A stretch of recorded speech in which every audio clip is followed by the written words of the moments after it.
From effects that made the director break out in a cold sweat to animatronic vampire babies, here's a list of great movies that were ruined by CGI and bad special effects. First up, it's the legendary I Am Legend.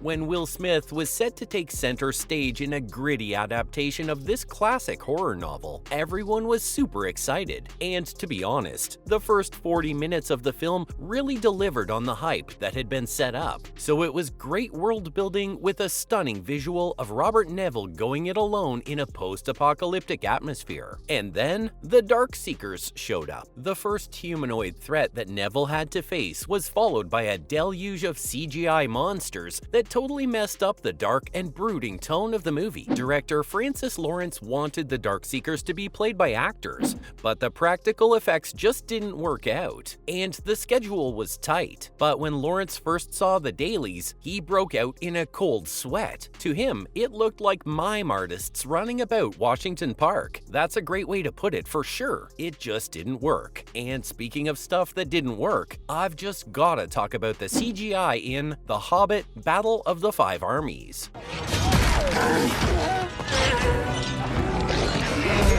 Okay, yeah, it was alright. It wasn't as glaringly hideous as some of the other stuff out there. But when you put it up against the Lord of the Rings trilogy, it just does not hold up. In fact, the entire Hobbit trilogy really kinda fell short comparatively in both the quality and the tone. Jackson spent years getting warmed up for the Lord of the Rings trilogy, but things in The Hobbit got so bad that by the time the Battle of the Five Armies began shooting, they were really just shooting B-roll. There wasn't a clear plan at all as to how the sequences would eventually play out. Also, if Peter Jackson was lost, then things were pretty bad to begin with, I guess, because the man is meticulous. Just look at his work. But at the end of the day, Hobbit did alright. It's not exactly unwatchable. This next film, however, was a different story: Green Lantern.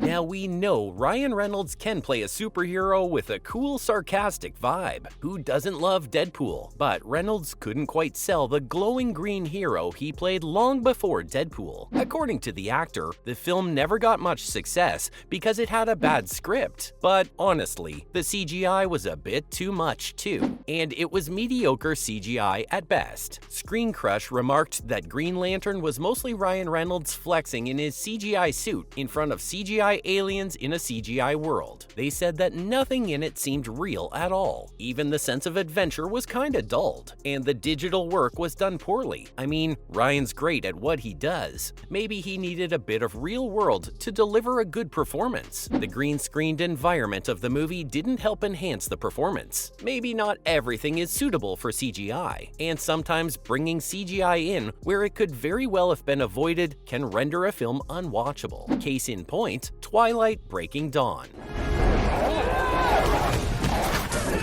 Yep, we're gonna have to talk about Renesmee. In a franchise that had enough momentum to surpass a lot of critical scrutiny, the first look at the half-human, half-vampire spawn of Edward and Bella really made everyone just pause in horror for a moment. So the funny thing is, the producers had wanted an animatronic baby so that they could convey the out-of-the-world beauty of the child, but resorted to the use of CGI to deliver on that expectation. Spoiler alert, bad idea. In the end, Renesmee was played as a little girl by Mackenzie Foy. However, they had to account for how the character ages rapidly. To that effect, they ended up with a lot of actors, and their faces all sorta superimposed on Foy's features. And the result was something that'd make your blood run cold. It's just beyond belief. Kinda like what you'll have to sit through if you wanna watch Hulk.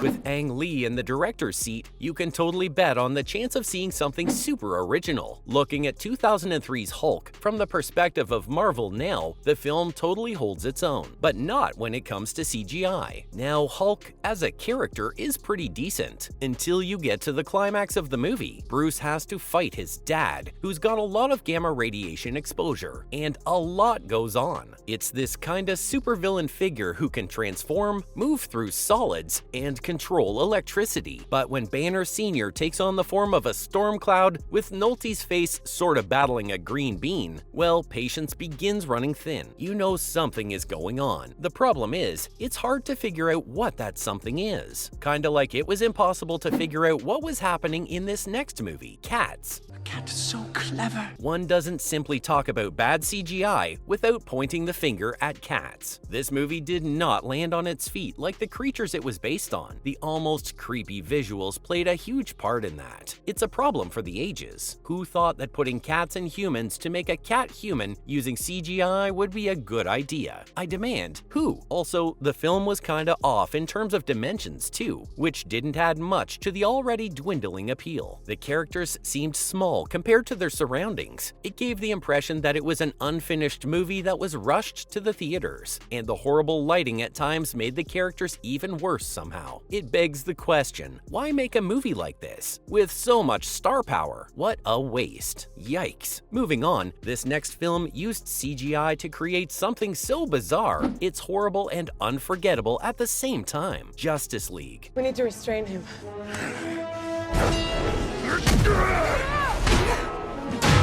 Everyone knows that Henry Cavill had a mustache at the time of filming, as it was required in his role in Mission Impossible, and Paramount wasn't allowing him to shave it off. So the Justice League production team had to use CGI to edit it out in post-production. The result? It was just beyond dreadful. It didn't even look like Henry's mouth. Heck, it didn't even look like skin. Also, seeing Henry's gorgeous face just look alien was super disturbing too. A lot of superhero films and CGI are just not a good mix. You want another example? Remember Aquaman? Someone on Reddit really nailed it when he said that Aquaman came off as a super expensive Power Rangers episode. It's a pretty good assessment, especially considering the Black Manta and the minions of the villain that weirdly seem to resemble the beloved kids' cartoons. The character design had a lot of room for improvement, and the CGI added pretty much nothing of value. Aquaman's classic suit at the end seemed to be something right off Microsoft Paint. It just didn't really hit the spot as it should have. Sometimes movies are great until CGI ultimately ruins them, like Tron Legacy.